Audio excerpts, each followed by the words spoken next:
Hi, I'm Paul Battaglia, and this is section 1.8 in combinations with functions, specifically composite functions. I'm joined today by Gabe and Brittany. Welcome. Thanks for having me. One of the things they're going to talk to you about is the idea of how to approach this section from the standpoint of the teacher's perspective and almost dividing it into some of the more basic operations and the composite function itself. So, Gabe, why don't you start us off with some of those basic operations? Okay, so while teaching adding, subtracting, multiplying, and dividing two functions, it's usually something that we can do pretty quickly, either in class, just as a review, or I can even show it to students through like a flipped classroom. So have them either read through the section on their own while they're at home, or find some resources available online and give those to the students and let them sort of learn how to add, subtract, multiply, and divide two functions. Because like I said, it's something that they should have seen before and they should be somewhat familiar with. Maybe just getting used to the notation again will help before we jump into composition of functions. Right. And I like to then have them do the decomposition of functions. Okay. And see where they're at with that. Right, so they've composed them, and now we're asking them to basically look at a function that is really the byproduct of two functions having come together.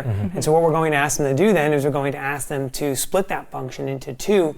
And the great thing about it is there's really a lot of correct answers they could have. So Exactly. We want them to be able to investigate, play a little bit, explore, not even be correct automatically, and then try and see how those functions fit into each other. Keep going, I'm sorry. And then go into the actual notation of composition of functions, the f of g and everything. Yeah, and I find a lot of times that students actually mistake that notation, that little circle there. They think that that's multiplication a lot. So do you guys have any idea on how to maybe make them not do that? I'd like to take and just tell them to put a parenthesis everywhere they see that little circle or little dot. I'll tell them. It gets them right into saying f of g. Yeah, and then it actually looks like, oh, I'm taking f, I'm substituting g into it for x.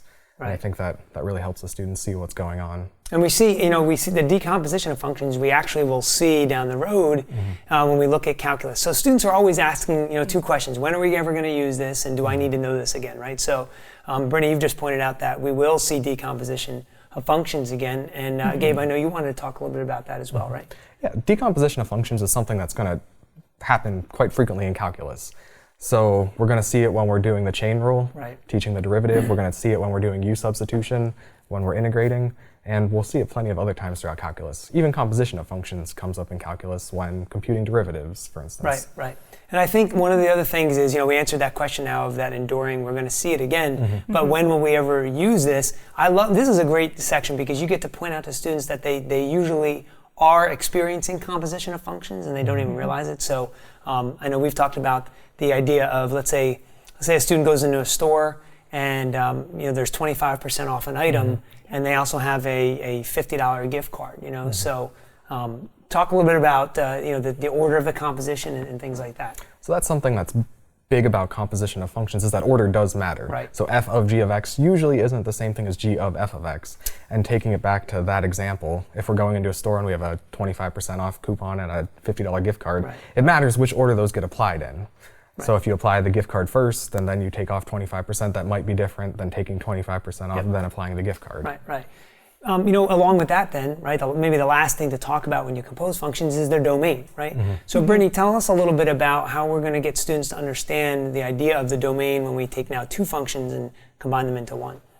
A lot of students want to just say, oh, I'll take the domain of f and the domain of g and just throw it all together. But as we know, that's not how it works. And so you kind of show the students, okay, what if we do that?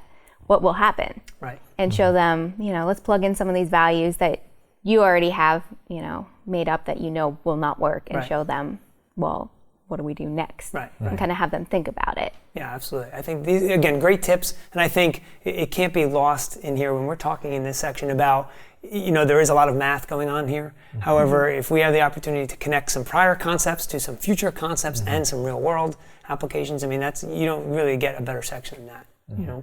I hope these tips have been helpful and you have much success in section 1.8.